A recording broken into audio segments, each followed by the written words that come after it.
Eu sou a Lari Colebrusco, sou hipnoterapeuta, Theta Healer e apresentadora do Intensamente. E vamos continuar desvendando os mistérios de nossas mentes? E hoje vamos conversar com Luiz Fernando Lucas e vamos falar sobre a consciência. Então vamos ver o que ele tem para falar para a gente?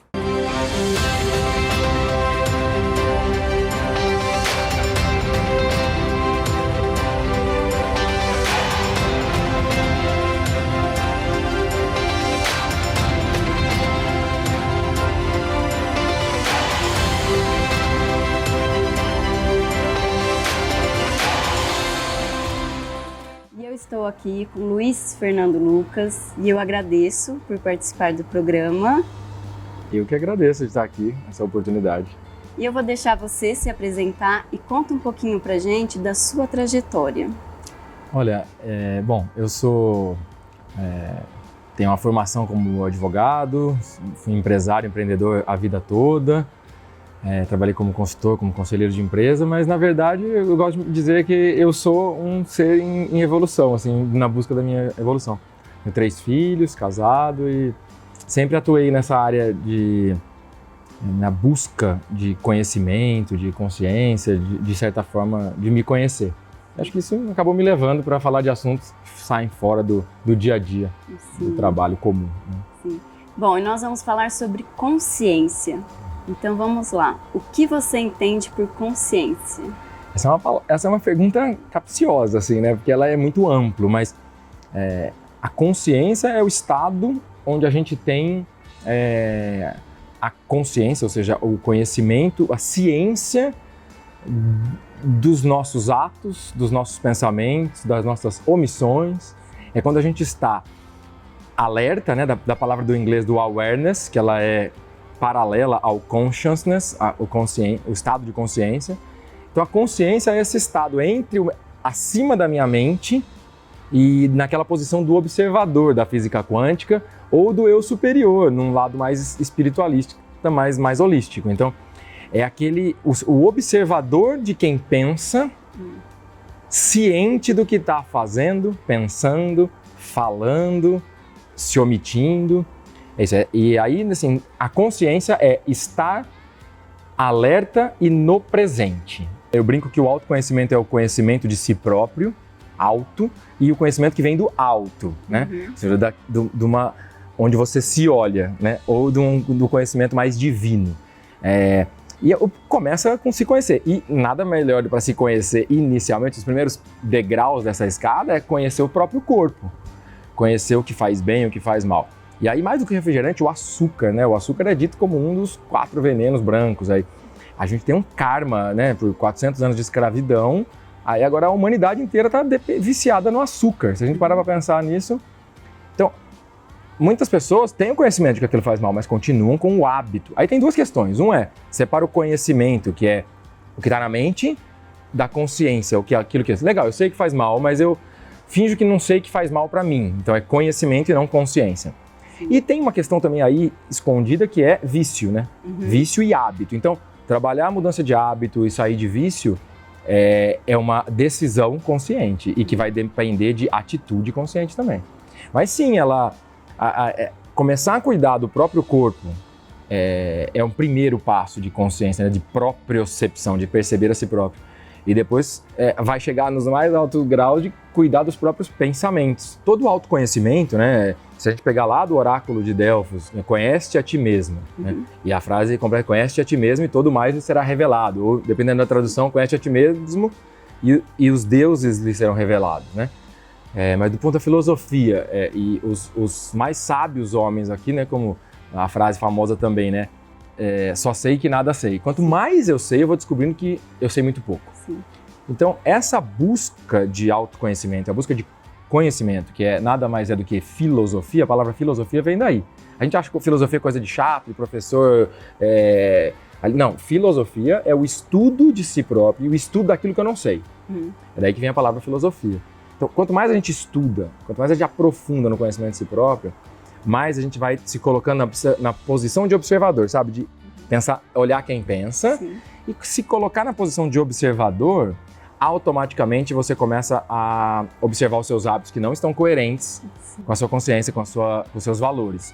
E o fato, tem um filósofo que a gente conversava sobre ele, né, o Stefano Dana, que tem uma frase que eu gosto muito, que é: auto-observação é autocorreção. E ele completa dizendo: auto-observação é autocura. Então, quer corrigir um hábito, o primeiro passo é se observar. Se você estiver se observando consciente, fez, você vai observar e aquilo vai te incomodar. Fez de novo, vai te incomodar. Daqui a pouco você vai, antes de fazer, o teu consciente vai falar: ô, para aí. E aí você vai começando a mudar os seus hábitos. A nova era que eu cito é uma era de integridade, onde essa cultura de valores, ela sobrepõe a cultura do ganhar para alguém perder, a cultura da bélica, a cultura do masculino sobrepondo o feminino, do forte sobrepondo o fraco, mas uma cultura de integridade, onde o masculino e o feminino se integram, o positivo e o negativo se integram, o forte e o fraco se integram, ou seja, uma era onde a dualidade que a gente vive nesse planeta, ela é existente, mas pela consciência do homem, ou da mulher, né, consciência do humano, ela se integra. Então, uma nova era, uma era de integridade, onde os valores, pela consciência do homem, começam a valer mais do que os interesses pessoais. Então, essa era onde sair dessa crença na escassez, na violência, na crença da dificuldade que está dentro da escassez, ou na crença do conflito, e mudar para uma crença de abundância, de paz, de colaboração, não porque alguém pediu, não porque veio uma lei, não porque veio um governo ou uma campanha, mas porque eu quero mudar os meus hábitos, porque a minha vida vai ficando melhor ao meu entorno. Então a minha consciência transforma a minha vida, que transforma a da minha família, que transforma do lado, e o meu mundo vai ficando mais colorido. E essa nova era é a soma desses seres conscientes, borbulhando ou iluminando pelo planeta todo, e que conectados, passa de um determinado número, se transforma no novo padrão. E que na minha compreensão a gente já entrou nessa era da integridade de humanos conscientes, né? Ou como eu dei o nome de Homo Conscius, esse humano consciente, essa nova espécie humana. Se a gente olhar hábitos de consumos atualmente, já vem impactando. Principalmente as gerações mais novas, ou as pessoas começam a refletir, já existe uma tendência de comprar produtos na alimentação, por exemplo, orgânicos, mais saudáveis. Você tem até redes de fast food como o McDonald's, colocando frutas ou colocando no seu... A declaração de final de ano do McDonald's do ano passado mostrava que eles tinham perdido valor de mercado e lucro pela primeira vez, cresceu, e eles colocam lá que em função do aumento do consumo de alimentos saudáveis. Então, você vê uma fábrica de refrigerante como a Coca-Cola comprando empresas de água, de suco, por quê? E é só olhar nos restaurantes hoje. Eu parei de comer carne há uns 10 anos. E era difícil achar comida vegetariana em algumas cidades do interior. Hoje em dia você vai em qualquer lugar, tem opção, qualquer restaurante. Então, eu vi que na Inglaterra já tem 8 em cada 10 pessoas tem opções vegetarianas. Então, há uma mudança de conceito que as pessoas vão buscar, não só nos produtos que as alimentam, mas começam a dar mais atenção para os produtos que são sustentáveis ambientalmente, que não tem trabalho escravo. Ainda muito mais na intenção do que na prática. Tem muita gente que prefere, mas se tiver um preço mais baixo, compra. Mas isso em países mais pobres. Em países onde já se saiu daquela pirâmide de Maslow, da base da necessidade, as pessoas pagam mais por produtos sustentáveis. E é uma crescente, é um exponencial. Na minha opinião, ela não tem mais volta. E eu acho que nós vamos chegar num grau mais do que esse, bem rapidamente, porque agora a evolução tecnológica, etc., ela é exponencial, né? Não é mais na linearidade. Eu vejo que a gente vai chegar, por exemplo, a gente tem uma moda hoje nas empresas chamada de compliance, que é as regras que as empresas se impõem para não entrar em corrupção, em suborno e etc., muito em função dessas crises de corrupção no mundo, mas que ela vem em conjunto com essa mudança da sociedade, por questões mais saudáveis, questões mais que poluem menos, que impactem menos o meio ambiente ou a vida das pessoas. E as empresas hoje elas estão começando a se organizar de maneira que elas consigam trazer para dentro do seu negócio valores, a integridade como mãe dos valores, mas a verdade, a transparência. Porque se elas não fizerem isso, o próprio negócio é insustentável. E por que isso está acontecendo? Então, é uma mudança na sociedade, nos hábitos de consumo. Já tem fundos de investimento que investem só em empresas sustentáveis. Eu não vejo outro caminho. E podemos ver até, inclusive, nas empresas, a preocupação com a saúde emocional, né, dos trabalhadores. Olha, isso tem sido muito forte. Eu sou conselheiro de algumas empresas na área de saúde, então não só nessa minha jornada de consciência e integridade, escritor, mas eu conheço por de dentro, assim, e é assustador, porque todo mundo está escutando falar, né? As maiores doenças hoje em consumo de medicamento, e Estados Unidos e Brasil, muito forte isso, depressão e ansiedade. O Brasil é o número 1 no mundo em ansiedade e o segundo, só perdendo para os Estados Unidos, em depressão. E isso, assim, a gente pega no passado, as fábricas tinham os problemas de saúde quais que eram? Lepra, esforço repetitivo, era doenças ortopédicas por esforço, cansaço, enfim. Hoje, depressão e ansiedade. Então, a doença da mente, né? Essa mente cansada por vários fatores. Às vezes não tem nada a ver com o problema na empresa. Às vezes tem, mas às vezes tem problema na família, no casamento, no dia a dia. Só que isso impacta no resultado das empresas de maneira fenomenal. E as empresas não sabem muito bem como lidar com isso ainda, porque é meio oculto, as pessoas não sabem muito bem como falar disso, as pessoas têm vergonha de falar sobre isso. E a doença mental, o burnout, por exemplo, é o tema de preocupação de 9 em cada 10 recursos humanos, porque as pessoas passaram do limite, né? E o que é esse depressão, ansiedade, essa doença na mente, nas empresas? É que as pessoas não estão no presente. Não estão no presente. Elas estão tão preocupadas com alguma coisa, ou elas estão tão desalinhadas do seu propósito de vida com aquele ambiente onde ela trabalha, ela não está feliz de estar ali. E aí é difícil. Então ela vai para o passado ou para o futuro. Ela está no passado pensando, preocupada no que aconteceu, ou com medo de que aconteça de novo, ela está na depressão. Sim. Ou ela está lá no futuro, eu gostaria de ter um trabalho, eu gostaria de não estar aqui, ou se eu fizer isso, o que vai acontecer, o que vão me achar, o meu chefe vai me olhar. Então ela está no futuro, ela está em ansiedade. Sim. E a mente, o nosso cérebro, da neurociência, se a gente está pensando duas coisas ao mesmo tempo, ou pensando uma coisa e fazendo outra, a gente até consegue, mas primeiro a gente sai do presente. E sair do presente, a gente saiu do estado de consciência, saiu do estado de alerta. Né? Não está na integridade, né? Está em algum pedaço por aí. Segundo, que o nosso cérebro cansa, porque ele tem que ficar navegando entre passado, futuro e presente. Estou aqui, ó. Então, respondeu que alguém está te chamando e ao mesmo tempo preocupado com o futuro, com o passado. E aquilo vai dando um desgaste energético. Sim. E aquilo vai produzindo todos os neurotransmissores, os hormônios e as toxinas que vão nos deixando doentes. Aí sai da doença mental e vai somatizar aquilo em doenças do coração, em diabetes, o próprio burnout, estresse, um AVC, ou pior ainda em autoimunes, né? Em câncer, em Alzheimer, em demência. Então hoje a gente vive num ambiente de doença. Né? Sim. E você tem algum exercício assim para o pessoal praticar para se colocar no presente? Tem vários, assim. Primeiro, assim, estado de alerta, porque colocar essa chavinha, sabe, esse gatilho, essa âncora em cada um de vocês que estão nos ouvindo e de nós mesmos, de que se tiver pensando algo do passado ou algo do futuro, você não está no presente. Sim. Então o estado de alerta, o awareness, né, e a consciência de que se eu quando lembrar, tô com medo de alguma coisa, tô pensando no futuro, tô no passado. Estou lamentando o meu passado. Se eu estiver lamentando ou ansiando, eu não estou no presente. Então lembrar, se eu tô com passado ou futuro, eu não estou aqui agora. Por isso que eu falo também, vigiar os pensamentos. Já vem até para quem é cristão do orai e vigiai, né? Sim. Então, assim, é a conexão com o sagrado e a vigília daqui do presente, né? O segundo, agora um exercício prático, Lari, é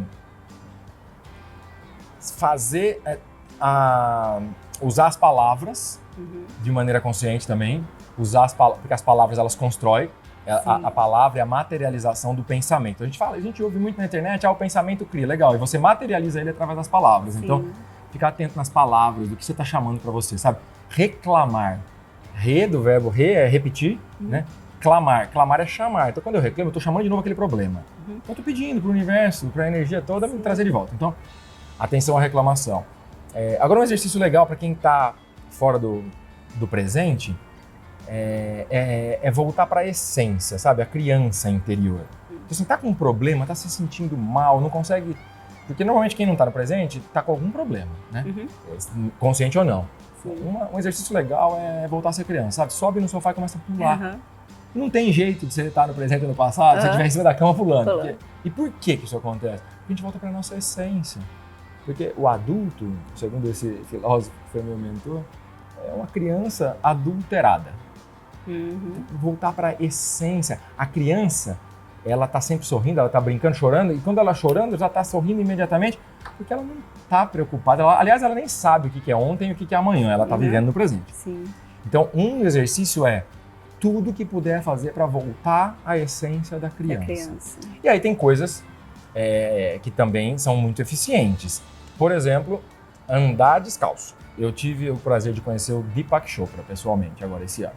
E ele apresentou num congresso de inteligência artificial e neurociência em Harvard, junto com Rudolf Tanzi, que escreve os livros com ele, que é o chefe da neurociência de Harvard, eu tive o prazer de conhecê-los, que eles estudaram duas coisas, a meditação, a gente fala já disso, e a conexão com a Terra. Aquelas coisas que os nossos ancestrais sabiam e que, sabe, a da Pachamama, a energia da Terra, e de uma maneira muito científica. Quando a gente pisa no chão, na grama ou na terra, isso faz um fio terra da nossa energia e descarrega os elétrons negativos do nosso corpo. Os elétrons negativos descarregando, ele libera o nosso corpo para soltar todas as toxinas e os hormônios que geram doenças, estresse, nervoso. E recebe de volta da Terra a informação de equilíbrio da frequência da Terra que faz com que o nosso corpo produza os hormônios positivos, tipo ocitocina, serotonina, e tira os ruins, cortisol e outros. Então, andar na terra todo dia um pouquinho, nem que seja para fazer um cantinho de terra com grama no apartamento, levar lá tipo uma de gato comer ou fazer as suas necessidades, põe o pé lá. Porque isso é o fio terra. Existem equipamentos hoje da física, medicina quântica da física, equipamentos com ciência, tá? Que é você põe tipo uma tornozeleira, que é aquilo ligado no fio terra da sua casa, para você fazer a descarga. Por que não tinha, a gente tem esse problema hoje? Porque há 50 anos não se usava sapato todo o dia, né? E não tinha as casas e as ruas tão pavimentadas. Então, conexão com a natureza, né? Isso é uma forma radical de dizer, vai abraçar a árvore, vai ter conexão com a natureza, isso te reequilibra cientificamente. E a forma de, além do nosso corpo que produz todos esses hormônios, etc., e que vai ser o que vai dar a nossa paz ou não, né? Tá bem consigo próprio, tá com saúde, tá em sã consciência, né? Tem a parte mental, e que equilibra todos os chakras energéticos, que é a meditação. E muita gente tá meditando, mas muita gente ainda não sabe nem o que é isso. E é simples, tem um monte de técnicas na internet, tem um monte de técnicas possíveis de buscar informações de graça, ou muitos grupos hoje, mas a meditação, ela deixou de ser uma coisa zen, uma coisa holística, uma coisa religiosa ou espiritual do Oriente, e ela hoje tem ciência. A meditação é apenas uma técnica, ou existem inúmeras técnicas, mas o primeiro passo é você tomar a decisão de você querer ficar consigo próprio. Porque a meditação nada mais é do que o silenciar da mente. Então, né, intensamente a gente vive intensa dentro da mente, né? Exatamente. E a meditação, muita gente acha que é pensar, né? Não. O trabalho da meditação é conseguir parar os pensamentos. E se não conseguir parar, não tem problema, tá? É o processo que é importante. E observar, vem um pensamento, não faz nada, só observa ele. Até o dia que você vai, por prática, conseguir ficar em silêncio sem pensar. E se pensar, tudo bem também, que você vai observar e deixar aquilo ir.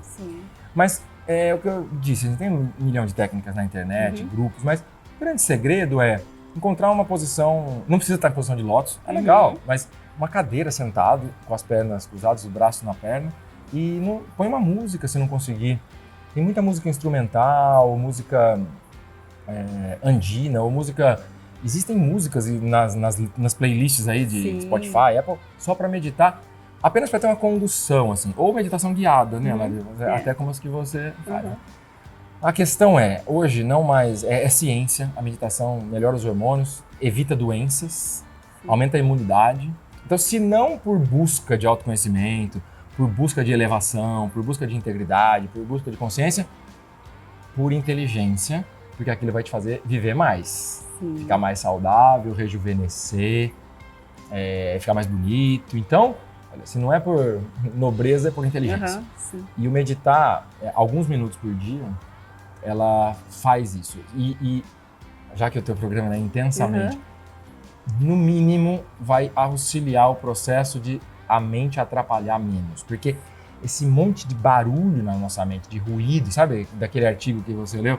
As borboletas na nossa barriga, quando elas batem asa no nosso cérebro, elas turvam o nosso pensamento e a gente não consegue tomar boas decisões. Então, para prosperar na vida, para ter mais sucesso, para ter mais paz, para ter mais saúde, para ter mais equilíbrio, mais serenidade, tem que ter paz interior, tem que ter serenidade e não é possível fazer isso com a mente barulhenta. E a meditação, ela consegue, até por aumento de ondas teta. Né? E num grau mais acima, quem medita mais de 10 mil horas já consegue entrar em ondas gama, e as ondas gama, elas automaticamente corrigem nosso cérebro, corrigem nosso corpo, e elas constroem uma nova vida.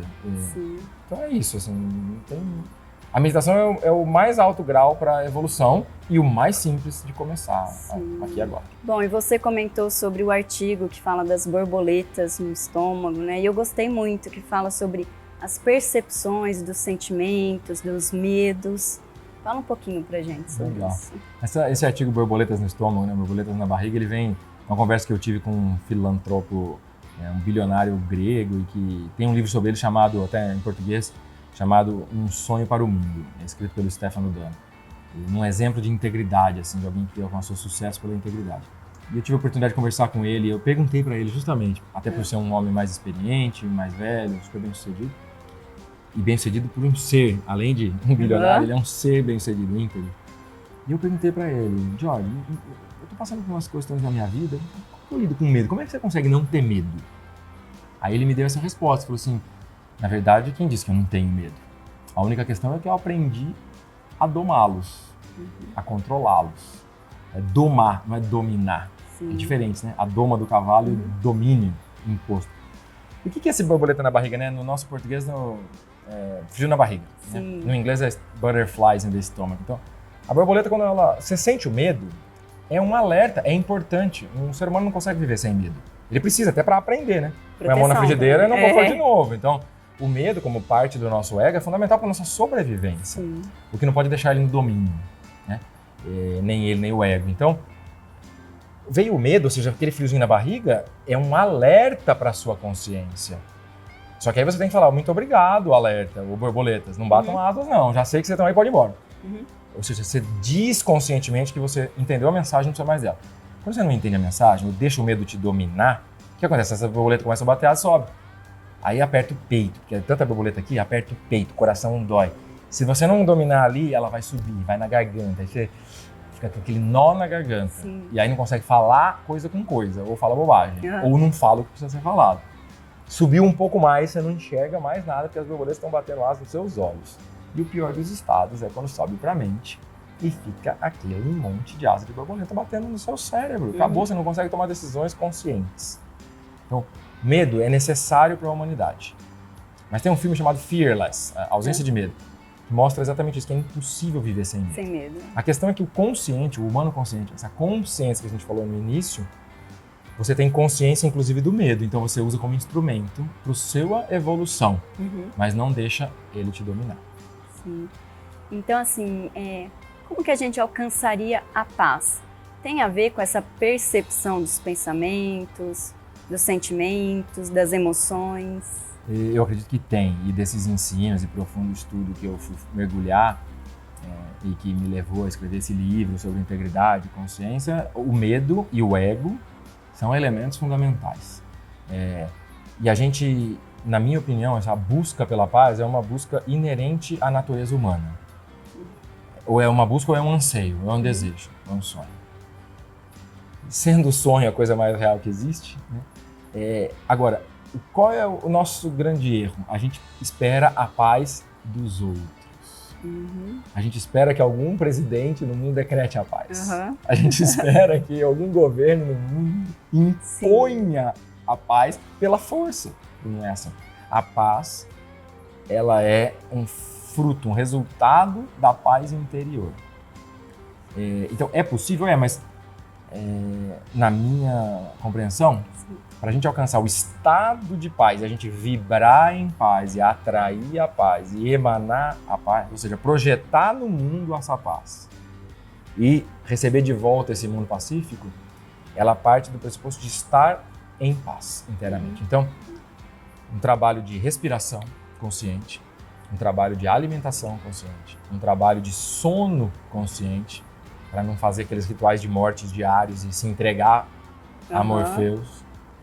Tem que dormir para descansar, mas conscientemente. E essa busca de compreender e domar medo e ego. E a jornada do herói, ou seja, eu tomar a rédea, a espada da minha própria vida, com as minhas próprias mãos e construir a minha própria história. E o herói, ele nunca vive no passado e nem no presente, porque ele sai do curso da história, ele transforma a história, ele faz a sua própria história, ele não acredita na... E o herói, é legal de falar dessa história do herói, porque o herói é o filho de Eros, né? A deusa do amor. Eros, filho de Deus. E quem é a filha do amor? O que é o amor?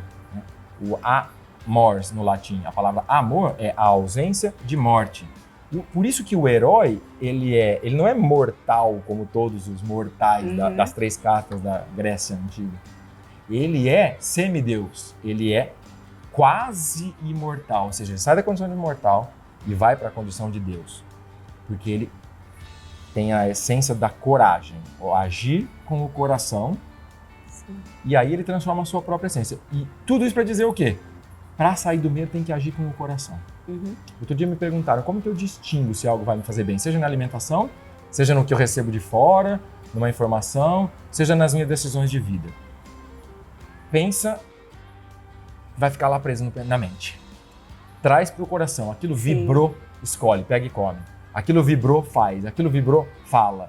Então o nosso coração, o agir com coragem, nos tira da morte e nos propicia viver no presente e domar o medo. Não tem jeito de ficar em paz se tiver com medo.